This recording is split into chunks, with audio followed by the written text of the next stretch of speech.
Hi, I'm Rhonda Crimes. I'm a life and leadership coach supporting everyday people just like you to curiously explore and rework your everyday stories and then assist you to create lasting changes that will benefit you moving forward every day. And today, let's talk about my own 2019 year in review. I wanted to get real and show that I do walk my talk. I am doing the decade in review, but I also recognise 10 years is a really long time frame, and at the time of recording this, I'm still partway through. But I have finished 2019, so let's just go with that. So checking back to see where I've come from in the last year has been eye-opening. Now someone, sadly unknown, but very wisely said, "A year ago everything was different. And now that I look back, I realise that a year can do a lot to a person." So I kicked the 29 year off by watching Mary Poppins Returns on New Year's Day, and I loved this.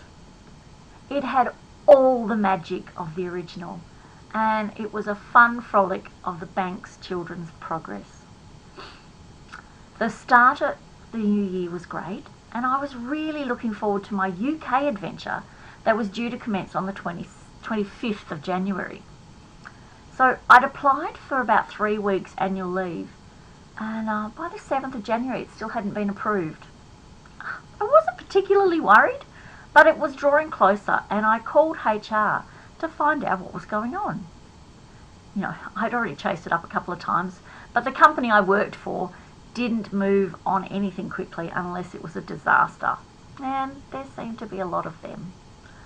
So it was actually quite a shock when the head of HR called me back to ask me if I could move my leave because they didn't have anyone to cover my absence. They'd had well over 8 weeks to get that sorted. I certainly wasn't happy, and as everything for my overseas adventure had been booked and paid, I advised I couldn't shift it. Now there was some toing and froing from the 9th and the 10th, but nothing really changed. We were at a stalemate. They weren't going to approve my leave, and I was still going overseas. This was maybe the first time I intuitively stepped into my queen energy that I'd been working on behind the scenes. I held my vision and I resigned on the 11th. That is one thing I am really proud of. I couldn't keep working for a company that was so inflexible, and it was really clear to me during the conversations that there was some really very masculine posturing and intimidation tactics being implemented to shift the blame of incompetent staffing management onto me. In the end, they preferred to lose me forever rather than for just 3 weeks. It certainly didn't make any logical business sense, but I have not regretted my decision at all. As Tori Amos said, "Girls, you've got to know when it's time to turn the page." I'm also super proud of accomplishing my coaching certification and then my trainer's certification with the One of Many organisation in England. Now, it's taken me over 2 years of deep diving into the material and the teachings. And then, of course, 4 trips to the UK in 2019 to get there. The notion that I now have the ability to provide people with tools and strategies to help them move forward into their lives more powerfully than they may have thought possible is just so fulfilling to me.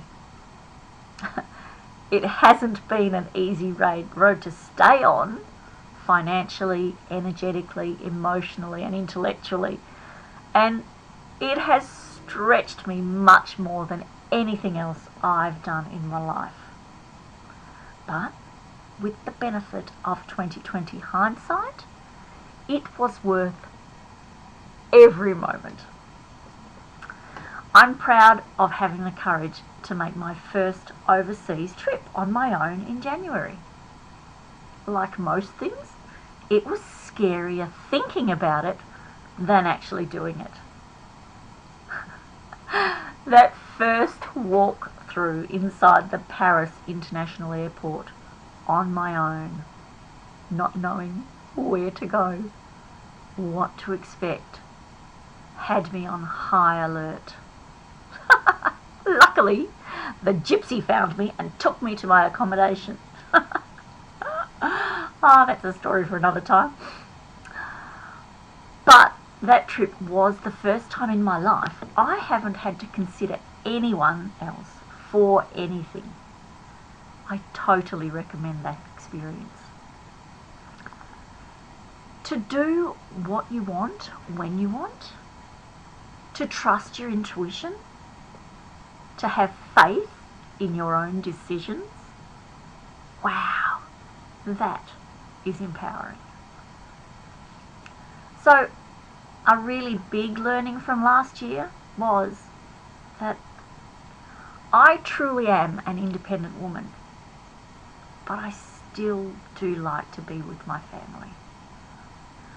I adore time on my own. Actually, in fact, I need time on my own. But I also enjoy the company of people of my own choosing. So I've learnt to be more discerning with who I spend time with. I've learned to trust life completely. The answers are always there. The solutions will arrive. The timing is always right. Maybe not for what I was expecting at a specific moment, but definitely upon reflection. So I've learned to slow down, to pause before I jump in. Just because it is there for the doing doesn't mean that I need to do it now. I'm still learning that my way doesn't always have to be the only way for everyone. I'm learning patience, especially with those closest to me, like my husband Ron. After 34 years together, I still don't always understand why he says or does what he does every time, and I probably never will, and that's okay.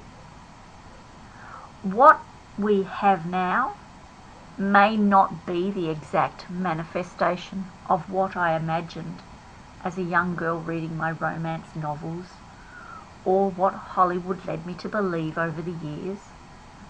But hey, we still have honesty, openness, and love for each other. I've confirmed this past year that I don't need a husband to define me, but I do enjoy my state of marriage. I've also learned that even the strongest people in my life sometimes need to be held and supported. My sister, she has always been my go-to girl. She's my agony aunt. She's my shiro. But I can't just stay her little sister all the time. Sometimes I have to become the big sister and make sure she's doing okay too. She struggles to ask for help, and I struggle to notice she needs it. We've both agreed to get much better at those. I'm also getting much better at letting go of old projects and goals. In fact, I rarely make goals anymore. I prefer intentions. They are less rigid and demanding for everything. And intentions are less likely to trigger me into superwoman mode or lead me into feelings like failure. Sure, there are still times when a tangible goal can work, but only in some instances, and for me, they are definitely a short-term application. It's been a big year of letting go of anger and upsets. There have been fallouts in my past with people that I've chosen to release just this year. I came to the realisation that holding the people concerned responsible for eternity just for a momentary lack of judgment does not serve me in any way, shape or form. And when I really got into it, I recognised that actually they may not have the capacity to be or do more than they were at that time. It's like that old adage, you can't expect a fish to climb a tree. So I forgave them. I've also forgiven myself over a number of things that my perfectionist OCD alter ego considered poor form. I have accepted that I am who I am. I will continue to strive to be better, and I don't compare myself as much to others. Yeah, I still do it. But come on, I'm still a work in progress.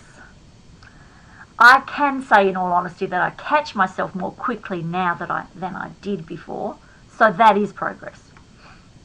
I've also released stories that I know I've carried around about my body image for years. Stories linked to guilt, shame and fear. In fact, I've spent whole weeks doing releasing meditations every night as my insecurities rose and bubbled over. A big one that I've let go of is the story that I called my inability to make a decision. Excuse me. What I've discovered is, in fact, that I like to take time to consider the options, and then if it's something I feel strongly about, I will decide. But if it's insignificant to me, I'll defer to whoever holds the strongest feelings. So I've reframed this to, I am entitled to take all the time needed to make discerning choices. So that's just a small account of my personal 2019 year in review. How are you going with yours? Remember to pop over to my Facebook page and sign up for my free 2010s Decade in Review worksheet if you want to get some traction to move into the 2020s with vision, purpose and clarity. It's only available until the 31st of January. That's when the offer will expire. As Soren Kierkegaard said, life can only be understood backwards, but it must be lived forwards. If your now is not the picture that you've painted for yourself, and you'd like to have a chat about any of this, or maybe something completely different, maybe it's something that you intuitively know or feel isn't letting your true colours shine through, then please do get in touch with me. Much love till next time for our Let's Talk About Time together.